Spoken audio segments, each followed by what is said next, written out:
안녕하십니까, 박훈탁TV입니다. 중국이 지금 우리 모두의 DNA를 분석하고 있습니다. 딱 한 번이라도 코비드-19 검사를 받았다면 당신의 DNA는 지금 중국의 연구실에 있을 것입니다.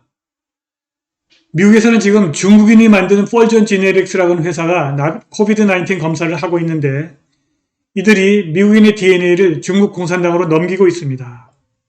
지금 중국과 미국이 AI와 유전학으로 DNA를 조작해서 생물학 대량살상 무기를 만들고 있습니다. 2035년 이전에 생물학전 승자가 결정된다고 합니다. 방송 시작하겠습니다. 구독 버튼, 알람벨 버튼, 좋아요 버튼 부탁드립니다. 미국 DNA 처리 회사가 미국인의 DNA를 중국과 공유하고 있다는 충격적인 소식을 전하게 되었습니다. 코비드-19 검사를 받았다면 중국 공산당과 인민해방군의 사람들이 당신의 DNA를 가지고 있을 가능성이 큽니다. 그들은 아마도 당신보다 당신의 건강과 DNA 취약성에 대해서 더 많이 알고 있을 것입니다. 코비드-19 검사를 수행하기로 계약을 한 회사는 전국 DNA 염기서열 및 질검사 회사 펄전 지네릭스입니다. 이 회사의 웹사이트에 따르면 회사의 명시된 사명은 주변 사람들의 일상생활을 개선하는 유연하고 저렴한 유전자 검사를 개발하는 것입니다. 펄전 지네릭스가 우리 삶의 모든 것을 개선하기 위해 여기 있다고 믿을 수 있을까요? 11월 29일 로스앤젤레스 카운티 보안관실은 로스앤젤레스 카운티 감독위원회에게 편지를 게재했습니다. 그 편지는 로스앤젤레스 카운티 보안관 부서가 펄전 지네릭스의 코비드-19 테스트에 참여하지 않을 것이라고 명시했습니다. 이 서한에서 FBI 대량살상 무기국의 보안관 알렉스 빌라누에바의 사무실에게 펄전 지네릭스가 코비드-19 검사의 DNA 샘플을 중화인민공화국과 공유할 가능성이 있다고 경고했습니다. 보안관 빌라누에바는 또한 언론 브리핑에서 펄전은 BGI, WUXP 및 화웨이 테크놀로지와 강력한 유대관계를 맺고 있으며 모두 중국 의학 아카데미 중화인민공화국 공무원과 연결되어 있고 중국 인민공화국의 통제하에 있다고 밝혔습니다. 몇 가지 질문이 떠오릅니다. 펄전 지네릭스 코퍼레이션은 도대체 누구 또는 무엇입니까? 미국 회사가 미국인의 DNA 샘플을 중국에 제공하려는 이유는 도대체 무엇일까요? 도대체 왜 중국은 미국인의 DNA 샘플을 원할까요? 무슨 목적을 위해서 그럴까요? 얼마나 많은 미국인 DNA 샘플을 중국이 확보했을까? 그리고 가장 중요한 것은 우리의 DNA가 중국의 대량 살상 무기에 대한 FBI의 우려와 어떤 관련이 있느냐는 것입니다. 디스토피아적 최악의 시나리오에 대한 이러한 질문과 기타 질문에 대한 답변은 먼저 펄전 지네릭스에 대한 몇 가지 배경 지식을 필요로 합니다. 펄전은 2011년 이사회 의장이자 사장 겸 CEO인 밍희시에, 그러니까 중국 여자가 만든 겁니다. 또 COO인 제임스 시에 의해서 설립되었습니다. 희시에는 2011년부터 중국 후단 대학교 이사로 재직했습니다. 시에는 1987년 중국 총킹 대학교에서 공학 학사 학위를 받았습니다. 두 사람 모두 중국과 깊은 유대 관계를 가지고 있는 것은 별로 놀라운 사실이 아닙니다. 그들 자신이 중국인이니까요. 펄전은 중국과 미국인의 DNA를 공유하고 있습니다. 빌라누에바의 성명서에서 언급한 바와 같이 미국인의 유전 물질을 수확하는 데 관여하는 인민해방군 대리회사는 이것만이 아닙니다. 다른 사람들도 있고 미국과 세계의 다른 많은 곳에서 수백만 명의 사람들의 DNA가 중국으로 보내지고 있습니다. 이것은 대량 살상 무기 부서에서 상황이 매우 어두워지는 곳입니다. 중국은 당신의 DNA를 표적으로 하는 생물학적 대량 살상 무기를 만들려고 합니다. 생물학적 전쟁의 새로운 암흑 시대가 도래했습니다. 생물학적 전쟁은 새로운 것이 아니며 과거에도 있었습니다. BC 4세기 스키타이 공수들은 화살을 부패한 시체에 담가서 감염시켰습니다. 14세기 타타르족은 카파 포위 공격에서 역병에 감염된 시체를 적진에게 던졌습니다.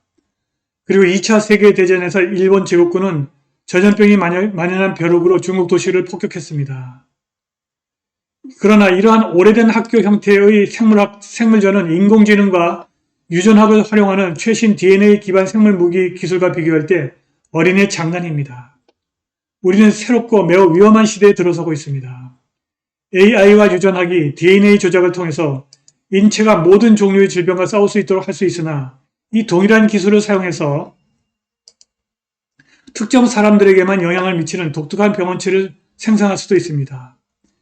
DNA 무기는 특정 DNA 구조를 가진 인종, 성별, 심지어 가족이나 개인을 표적으로 삼을 수도 있습니다.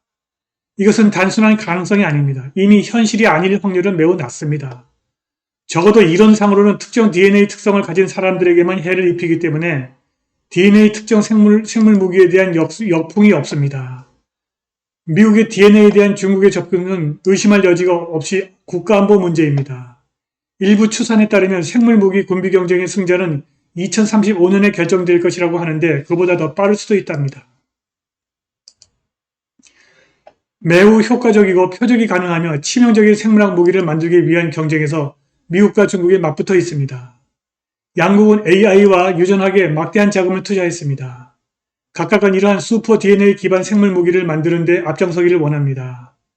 모든 군비 경쟁과 마찬가지로 역풍을 두려워하지 않고 생물학적 공격을 시작할 수 있는 능력을 개발한 국가가 강대국이 될 것입니다. 행복한 그림은 아니지만 현실입니다. 그러나 치명적이고 고도로 표적화된 대량 살상 무기로 공격을 시작하는 것만으로는 충분하지 않습니다.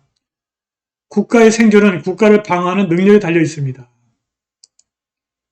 핵 보복 능력이 선제 공격을 억제하는 것과 마찬가지로 한 국가의 생물학적 보복 능력이 그러한 공격을 억제하는 데 중요한 요소가 될 수 있습니다.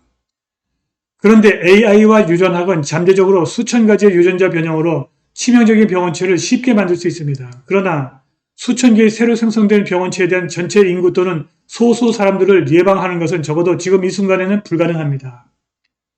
생물학적 기술이 확산되고 있습니다. 정보의 급속한 확산 자체가 문제입니다. 인터넷은 대부분의 비밀을 유지하는 것을 불가능하게 만들었습니다. 기술이 존재한다면 적절한 가격에 악당들에게 제공될 것입니다. 또는 인민해방군 및 중국 과학 커뮤니티가 개발하고 코로나 바이러스를 경험한 배포 기술로 병원균을 퍼뜨릴 것입니다. 이러한 현실은 중국이나 미국이 다른 적에 의한 새롭고 위험한 생물 무기의 접근과 사용을 제한하는 데 좋은 징조가 아닙니다. 펄전과 다른 사람들이 중국이 미국인에 대한 DNA 표적 병원체를 개발하는 것을 돕고 있다면 그러한 위협에 대한 쉬운 해결책도 없고 좋은 해결책도 없습니다. 그러나 모든 자료, 데이터 및 자산을 압수하고 그러한 회사, 펄전을 기소하는 것이 시작이 될 것입니다. 제3차 세계대전이 일어난다면 아마도 그 양상은 2차 세계대전과는 전혀 다를 것입니다. 로봇과 드론이 전쟁을 하게 될 것이고 아마 인간은 생물학 대량살상 무기로 사라질 것입니다. 핵무기 사용은 핵보복 능력으로 억제할 수 있으나 생물학 무기는 억제할 수도 없습니다. 이러한 상황이 2035년 이전에 도래할 수 있다는 것입니다. 지금까지 인간은 새로운 기술을 전쟁에서 가장 먼저 사용했습니다.